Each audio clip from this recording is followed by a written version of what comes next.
नमस्कार, आप देख रहे हैं जगत टॉक। मैं हूं आदेशपुरी। वीडियो में हम चर्चा करेंगे अमेरिकी राष्ट्रपति डोनाल्ड ट्रंप के अमेरिकन फर्स्ट और अमेरिका अगेन ग्रेट के नारे को लेकर। यानी कहने का मतलब है कि दुनिया में एक बार फिर से अमेरिका का धाक चलेगा, अमेरिका की बातें दुनिया के हर एक देश मानेगी। लेकिन आपको हम बता दें कि ऐसा होते हुए दिख नहीं रहा। बहुत सारे ऐसे प्रकरण हैं, मामले हैं जहां पर अमेरिका के द्वारा हस्तक्षेप किया गया, लेकिन उसके सकारात्मक परिणाम होते हुए नहीं दिख रहे हैं, बैकफायर कर रहा है।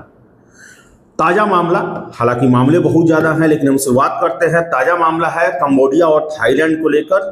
दोनों देश एक मंदिर के सीमा विवाद को लेकर उलझ गए हैं। पिछले 4 दिनों से जो है वहाँ भीषण झड़प चल रही है। अमेरिकी राष्ट्रपति के द्वारा ये कहा गया कि मैंने दोनों देशों को तत्काल सीज फायर का आदेश दिया है। बावजूद इसके गोलीबारी चल रही है। आज ही ये दर्ज किया गया है कि दोनों देशों ने एक दूसरे पर जो है फायरिंग किया है, गोले बारूद जो है वो दागे हैं। तो देखिए, अब अमेरिका के राष्ट्रपति का बयान है, लेकिन यहाँ पर कुछ सकारात्मक होते हुए दिख नहीं रहा है। आशा करते हैं कि बहुत जल्द जो है मामला सुलझ जाएगा। इसके साथ साथ अगर हम चर्चा करें तो दुनिया में एक और 2 देशों के बीच बहुत बड़ा विवाद है, वो है फिलिस्तीन और इजराइल का विवाद। और आपको बता दें कि 1948 में जब से इजराइल का स्थापना हुआ, तब से ये विवाद चल रहा है। और 7 अक्टूबर 2023 में इजराइल में हुए आतंकी हमले, जो कि हमास के द्वारा कराए गए थे, उसके बाद से स्थिति बहुत ज़्यादा बिगड़ गई है। डोनाल्ड ट्रंप के द्वारा चुनाव के दौरान ये वादा किया गया था कि राष्ट्रपति बनने के बाद गाजा को वर्ल्ड लेवल का एक सिटी बनाया जाएगा, शांति आएगी, समृद्धि आएगी और विकास होगा मिडिल ईस्ट का। लेकिन ऐसा होते हुए नहीं दिख रहा। प्रयास बहुत ज़्यादा किए गए। अमेरिकी शांति दल वार्ता करने के लिए भी मिडिल ईस्ट पहुंची, लेकिन उसे भी सफलता होते हुए नहीं दिख रही है। जो दल को नेतृत्व कर रहे थे विटकॉफ, उनके द्वारा कहा गया कि हमें वार्ता के अलावा अन्य विकल्प पर भी विचार करने चाहिए। और देखिए, ये सब चल ही रहा था कि फ्रांस के द्वारा ये बयान दिया गया। फ्रांसीसी राष्ट्रपति इमैनुअल मैक्रों के द्वारा जो है वो ट्वीट करके जानकारी दी गई कि वो फिलिस्तीन को मान्यता देने के लिए तैयार है। और इस साल सितंबर में न्यूयॉर्क में यूएनओ की बैठक होगी, उसमें वो औपचारिक रूप से फिलिस्तीन को एक राष्ट्र के रूप में स्वीकार करने के लिए तैयार है। आपको बता दें कि इस बयान के बाद पूरे दुनिया में खलबली मच गई। अमेरिका और इजराइल के द्वारा इसका घोर विरोध किया गया है। इजरायली प्रधानमंत्री बेंजामिन नेतन्याहू का कहना है कि ये आतंक को इनाम देने की तरह है। और 7 अक्टूबर 2023 को जो आतंकी हमला हुआ, उन लोगों के गाल पर एक करारा तमाचा की तरह है फिलिस्तीन को राज्य के रूप में, स्टेट के रूप में मान्यता देना।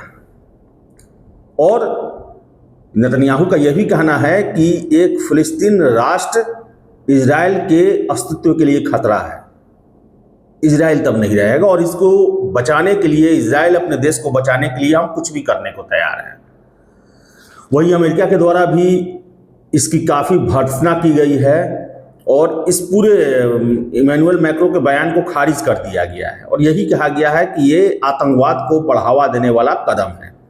जबकि आपको बता दें हम कि दुनिया के बहुत सारे देश, स्पेन, ऑस्ट्रेलिया, सऊदी अरब, कतर, नॉर्वे, इन सभी देशों के द्वारा इस कदम की काफ़ी तारीफ की जा रही है। और अन्य देशों से भी इस फिलिस्तीन को मान्यता देने की गुजारिश की जा रही है। आपको बता दें कि दुनिया के 144 देश फिलिस्तीन को मान्यता दे चुके हैं। भारत सरकार 1988 में ही फिलिस्तीन को मान्यता दे चुकी है एक राष्ट्र के रूप में। आपको बताएं कि फिलिस्तीन और इजराइल के बीच में जो है वो इजराइल की स्थापना के समय से ही विवाद चला आ रहा है। और देखिए कि दोनों देशों का जो एजेंडा है, जो टारगेट है, उद्देश्य है, वो एक दूसरे के लिए खात्मे का है। और देखिए इजराइल मानता है कि फिलिस्तीन का संगठित होना उसके अस्तित्व के लिए खतरा है। तो वही फिलिस्तीन, जब फिलिस्तीन लिबरेशन आर्मी बनी थी, ऑर्गेनाइजेशन बना था PLO, उसमें ही है कि हमें इजराइल को नष्ट करना है, उसका विनाश करना है। यानी दोनों देश जो हैं वो एक दूसरे को अपने अस्तित्व के लिए खतरा मानते हैं और दोनों का उद्देश्य जो है वो एक दूसरे को नष्ट करना है, विनाश करना है। और यही बिंदु जो है वो किसी शांति वार्ता तक नहीं पहुंचने देती है। आपको हम बता दें कि डोनाल्ड ट्रंप जो हैं उन्होंने हमास पर बड़ा ही वो गर्म है आजकल, क्योंकि उनके द्वारा जो है स्टीव विटकॉफ के नेतृत्व में शांति वार्ता दल जो है मिडिल ईस्ट गया था।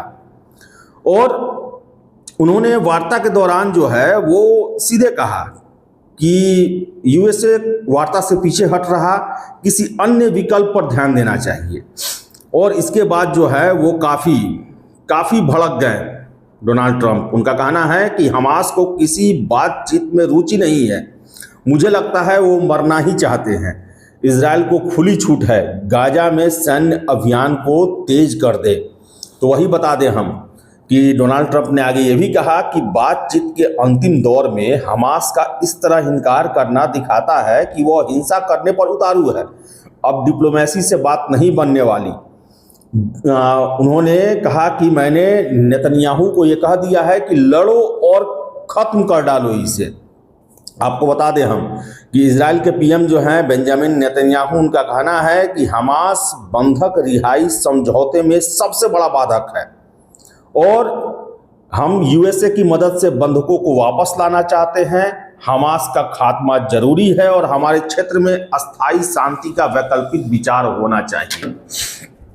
लेकिन इन सब के बीच में फ्रांस के द्वारा ये कदम, फिलिस्तीन को रिकॉग्नाइज करना एज ए कंट्री, ये सब के लिए चिंता का विषय बना है। अब देखिए फ्रांस से पहले ही यूरोपियन यूनियन में बहुत सारे देश हैं, नॉर्वे है, स्वीडन है, स्पेन, हंगरी, पोलैंड, ये सारे जो हैं वो पहले भी मान्यता दे चुके हैं फिलिस्तीन को।